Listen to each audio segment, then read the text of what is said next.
Welcome to the Salmon Runs YouTube. Enjoy the video. You're starting in Settings. Open Focus and pick the specific focus that uses the wallpaper you want to delete. Once there, scroll to the Wallpaper or Lock Screen option so you can see the assigned image. Make sure you've picked the correct focus. Deleting affects only that focus. You can preview the wallpaper before changing anything.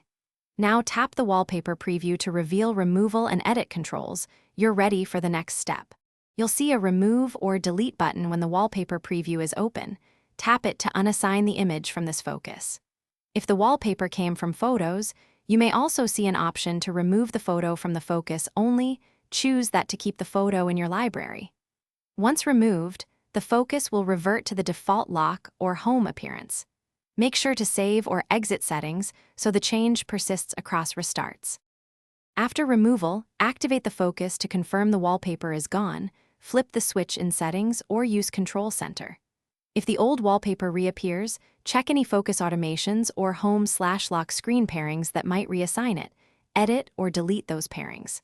If problems persist, reboot your iPhone and ensure iOS is up to date. A software bug can prevent changes from saving.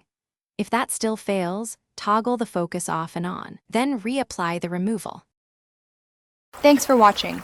Consider subscribing if we helped you.